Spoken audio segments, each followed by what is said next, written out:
Vamos a ver de qué se trata estar alertas y para qué aparece, por qué aparece esta lectura justamente en el domingo primero de abril. Sucede lo siguiente: tenemos que ubicarnos primero a quiénes estaba dirigido este texto originalmente, a los que vienen de una experiencia profundísima, una experiencia que nadie más ha vivido, la experiencia de haber conocido en persona a Jesús, en carne y hueso, cuando estuvo con ellos. La mayoría de los miembros de la comunidad lo habían conocido, lo habían palpado, habían escuchado sus palabras de viva voz, no porque otros se las repitieran. Eran varios de los que componían estas comunidades, por eso en el Evangelio, sobre todo el de Marcos, aparecen varios nombres de personajes. Cuando el Evangelio se refiere a alguno de los personajes, lo llama por su nombre. La hija de Jairo, aquel otro, Malco, que llevaba la espada. Así, cada uno los llama por su nombre porque formaban parte de los destinatarios de este Evangelio.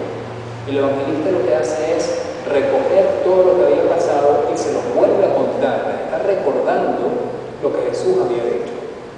Pero esta insistencia se le recuerda en un momento muy especial, la insistencia a vigilar, a estar esperando.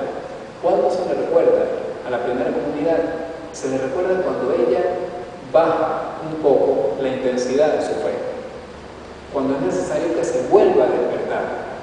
¿Por qué? Porque se esperaba que Jesús volviera muy pronto, que después de que Jesús resucitó y ascendió al cielo, en poco tiempo iba a regresar a buscar los suyos. Pero ¿qué pasa? Esa segunda venida de Cristo se fue prolongando y el Señor no venía. Entonces la vida aflojaba. Por eso, por ejemplo, el primer escrito del Nuevo Testamento, la primera carta que aparece en el Nuevo Testamento anterior a los Evangelios, es la carta de Pablo a los tesalonicenses, los cristianos de Tesalónica, que se compuso hacia el año 50. Estamos hablando de unos 15, 20 años después de que Jesús resucitó y ascendió al cielo. Poco tiempo después, estaba fresquito todo lo que había pasado.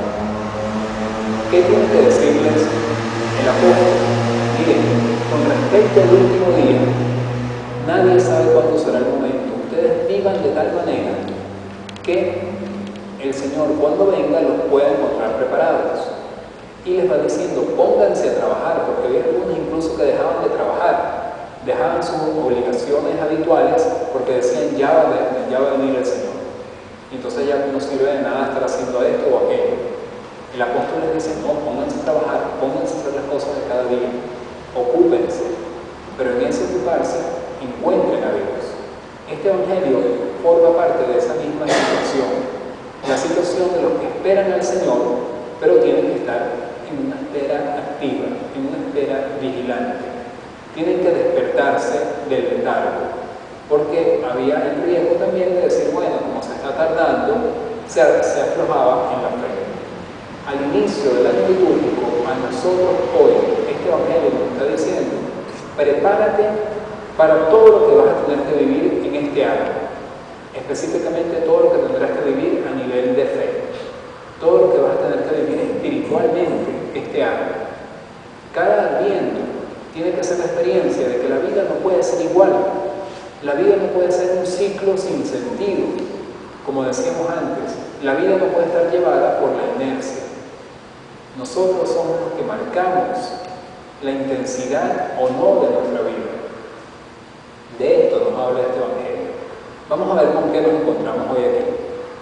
Quiero que me ayuden ustedes diciendo para todos qué cosas importantes encontramos, qué personajes encontramos, quiénes aparecen en este texto tan breve del evangelio. Los apóstoles. Los apóstoles, Jesús. Y Jesús les pone un ejemplo a los apóstoles. Portero. Es una pequeña parábola, una parábola muy sintética. ¿Cuál es? Un hombre que se va de viaje y le deja los bienes de ¿qué? Es el mismo. Le deja los bienes de su casa. ¿A quién? A los porteros, a los vigilantes, a los trabajadores. A cada uno le encomienda un trabajo, una recomienda lo que debe hacer cada uno, para que nadie se quede sin hacer nada, para que nadie diga, aquí estoy de brazos caídos esperando que venga el Señor a ayudarme. El ejemplo del estudiante. Ay, la noche antes, mamá, reza para que yo salga bien mañana en el examen, pero no se puede estudiar todavía. Entonces, es un estar esperando, pidiendo al Señor, pero de una manera proactiva, diríamos modernamente, ¿verdad? Con las manos a la obra. Pone el Señor el ejemplo de trabajadores, de empleados, que quedan al mando de ¿qué? ¿De qué casa? La casa del Señor. No la de su propia casa. ¿A qué nos recuerda esta casa? La iglesia. La iglesia. Exacto.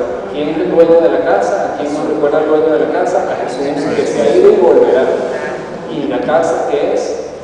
La iglesia, la comunidad. ¿Y la iglesia quiénes la formamos? Nosotros. Nosotros somos el templo del Espíritu Santo, somos la casa de Dios. Nosotros tenemos que velar sobre nosotros mismos, sobre nuestra propia vida, para que no se la lleve la inercia, para que no se la lleve el sinsentido, para que no se la lleve simplemente la tendencia de la moda, para que no se la lleve las opiniones que dirán, para que la lleve el Espíritu de Dios, para que sea el que nos conduzca, la voluntad de Dios que nos guíe, que nos oriente. Hay dos actitudes contrapuestas. Ya en estos evangelios de los domingos anteriores venimos viendo eso de las dos actitudes. ¿Cuáles son las dos actitudes que aparecen aquí? Que Jesús señala. Que estén alerta. Velar. Velar significa pasar la noche esperando. Despierte. Alerta. Usted se ha quedado en el primer día, ¿verdad? No se ha quedado. No ha logrado. Judith se ha quedado todos los primeros días, la noche en vela, esperando, preparando lo que viene. Una noche entera en oración, una noche entera en vela. En la noche en vela vienen muchos momentos en que uno cabecea, en que uno se adormece, hay otros que se duermen completamente. Eso es lo que nos dice el Señor: tengan cuidado, no se adormezcan, despiértense. Hay algunas señales, por ejemplo, aquí que aparecen. ¿Qué señal aparece, por ejemplo? El gallo. El canto del gallo. Es un símbolo de una alerta en medio de la noche. Un anuncio de que viene el día, se está acercando la luz. Es también una imagen de la criatura que está en vela, en medio de la noche, que va anunciando, va marcando los momentos de la noche. En la noche de la vida, en la oscuridad de este mundo, necesitamos muchas veces estas alertas. Necesitamos evangelios como este, fuertes, que nos interpelen, que nos digan: espérate, no lleves la vida así como si nada. Necesitamos hacer la experiencia que hacían los israelitas anteriormente a Jesús y que aparece en la primera lectura de este día. Vamos a hacer la lectura.